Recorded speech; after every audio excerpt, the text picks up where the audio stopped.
अस्सलाम वालेकुम दोस्तों। अमरीकी डॉक्टर लॉरेंस ब्राउन एक ईसाई घराने में पैदा हुए थे, मगर बकौल उनके वो होश संभालने के बाद एक दिन के लिए भी ईसाई नहीं रहे।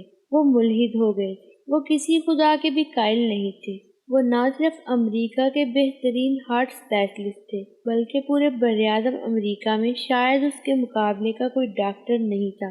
वो दुनिया भर में लेक्चर देते थे। इसकी ड्यूटी अमेरिका के बेहतरीन अस्पताल में थी, जहां रोनाल्ड रेगन को गोली लगने के बाद फौरी तौर पर शिफ्ट किया गया था। इससे इस अस्पताल की अहमियत और सहूलियात का अंदाज़ा लगाया जा सकता है। मगर यही अहम तरीन अस्पताल और इसकी सहूलियात एक दिन इसके सामने बेबस और लाचार सर झुकाए खड़ी थी। ये साल 1990 था, जब इसके घर इसकी दूसरी बेटी पैदा हुई।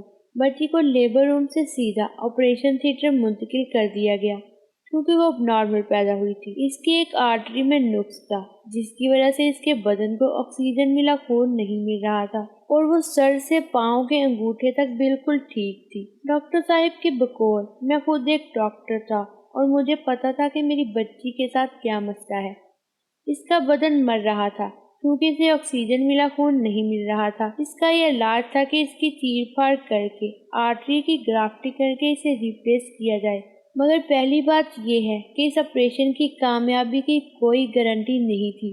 दूसरी बात ये कि अगर ये ग्राफ्टिंग कामयाब भी हो जाए तो भी साल 2 साल बाद ग्राफ्टिंग करनी होगी। यूँ ज़्यादा से ज़्यादा 2 साल की ज़िंदगी लेकर मेरी बेटी आई थी, और इस वक्त इसकी जो हालत थी, इसमें बतौर बाप तो मैं इसकी चीर-फाड़ नहीं कर सकता था। इसके लिए एक नहायत लायक डॉक्टर की सरबराही में एक टीम बना दी गई, जो अपना साजो सामान इकट्ठा करने में लग गई, और मैं ऑपरेशन थिएटर के साथ मुल्हका कमरा इस्तगासा में चला गया। कमरा फरियाद में किसी मजहब की कोई निशानी या मोनोग्राम नहीं था, ना काबा, ना कलीसा, ना मरियम और ईसा की तस्वीर। अलगद वो हर मजहब के मानने वालों के लिए बनाया गया हुआ एक कमरा था, जहां वो ऑपरेशन के दौरान अपने अकीदे के मुताबिक दुआ मांगते थे, जब तक इनका मरीज ऑपरेशन थिएटर से मुंतकिल ना किया जाता। इस वक्त तक डॉक्टर लॉरेंस के लिए यह कमरा कुछ नहीं था, मगर आज इसकी अपनी जान पर बन गई थी। डॉक्टर लॉरेंस का कहना था कि आज तक जो चाहा था उसे हर कीमत पर हासिल कर लिया था, चाहे वो पैसे से मिले या असर और रसूख से। ना और नामुमकिन जैसे अल्फाज मेरी डिक्शनरी में नहीं थे, मगर आज मैं बेबस हो गया था। ना तो साइंसी आलात और वसाइल कुछ कर सकते थे, और ना ही मेरा पैसा मेरी बच्ची की जान बचा सकता था। मैंने हाथ उठाए और इस नादीदा हस्ती को पुकार, ऐ खालिक, अगर तू वाकई मौजूद है तो फिर ये भी जानता होगा कि मैं आज तक तेरे वजूद का मुनकिर रहा, मगर आज मेरी बेटी मुझे तेरे दर पर ले आई। अगर वाकई तेरा वजूद है तो प्लीज़ मेरी मदद फरमा। असबाब ने जवाब दे दिया है। अब मेरी बच्ची को अगर कोई बचा सकता है तो सिर्फ उसका बनाने वाला ही बचा सकता है। वही इस फाल्ट को दुरुस्त कर सकता है जिसने ये बच्ची तकलीफ फरमाई है। ऐ खालिक, मैं सच्चे दिल के साथ तुझसे वादा करता हूँ, अगर तू मेरी बच्ची का फाल्ट दुरुस्त फरमा दे, मैं सारे मज़ाहिब को स्टडी करके इनमें से तेरे पसंदीदा मज़हब को इख्तियार करूँगा और सारी ज़िंदगी तेरा गुलाम बनकर रहूँगा। ये मेरा और तेरा वादा है। मैंने सच्चे दिल से ये पैमान किया और उठकर ऑपरेशन थिएटर में आया। मुझे ज़्यादा से ज़्यादा 15 मिनट लगे होंगे, मगर जब ऑपरेशन रूम में आया तो वहाँ की बदली हुई फिजा को मैंने एक लम्हे में महसूस कर लिया। वहाँ अफरा तफरी की बजाय सुकून था, जिसे देखते ही मैं समझ गया। टीम के सरबराह ने मेरी तरफ देखा और कहा, ऑपरेशन की कोई भी ज़रूरत नहीं, बच्ची बिल्कुल ठीक है।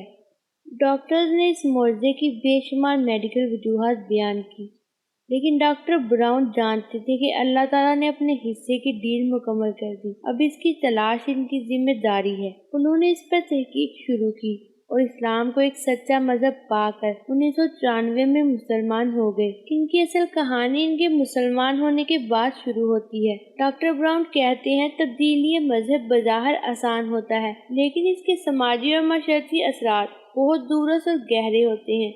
डॉक्टर ब्राउन जब मुसलमान हुए तो 1 साल के अंदर अंदर ना सिर्फ उनकी बीवी इनसे अलग हो गई, बल्कि बच्चों की कस्टडी भी इनकी बीवी के पास चली गई। वो बच्ची जो डॉक्टर साहब की तब्दीली मजहब की पहली और बुनियादी वजह बनी, वो भी अपनी वालदा के पास रह गई।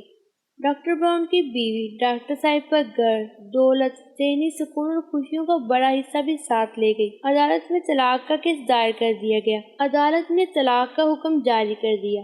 یہ حکم صرف یہاں تک نہیں رہا، بلکہ عدالت نے ڈاکٹر براؤن کو حکم دیا وہ اپنے بچوں اور بیوی سے کم از کم 100 گز دور رہیں۔ عدالت نے ڈاکٹر کو پابند کر دیا وہ ایک سیکورٹی گارڈ کا بندوبست کریں، اس کی تنخواہ اپنی جیب سے ادا کریں۔ وہ سیکورٹی گارڈ اس بات کو یقینی بنائے کہ ڈاکٹر براؤن کے بچے اور اس کی سابقہ بیوی ڈاکٹر براؤن سے محفوظ فاصلے پر ہیں۔ عدالت کا خیال تھا کہ ڈاکٹر اب ایک پریکٹسنگ مسلمان ہے اور اس کے بچوں کا اس سے دور رہنا بہت ضروری ہے۔ ان کے والدین نے بھی ان سے تعلق ختم کر دیا۔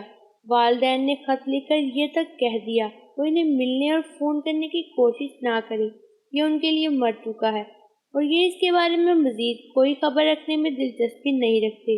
ڈاکٹر صاحب کے مسائل یہیں ختم نہیں ہوئے، بلکہ ڈاکٹر صاحب کا گھر گیا، بچے گئے اور والدین اور دوستوں کا ساتھ بھی نہ رہا۔ امریکہ میں جس شخص کا ایک گھر ہو، بیوی اور 2 بچے ہوں، ایک کتا ہو اور کم از کم 2 گاڑیاں ہوں، تو وہ امیر آدمی سمجھا جاتا ہے۔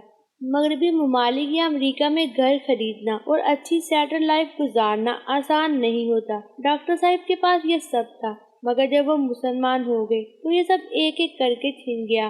لیکن ڈاکٹر صاحب کے بقول اللہ پاک اپنے بندوں کو اسی طرح آزماتا ہے۔ مجھے بھی ان مشکلات کا اندازہ تھا اور میں ذہنی طور پر اس آزمائش کے لیے تیار تھا۔ ڈاکٹر صاحب کو قبول اسلام کے بعد ایک سستے علاقے میں اسٹوڈیو فلیٹ میں رہائش اختیار کرنا پڑی اور یہ ایک گندی سی عمارت تھی اور اس کی بدبو سے وہاں سے گزرنا تک محال ہوتا تھا، لیکن وہ یہاں رہنے پر مجبور تھے۔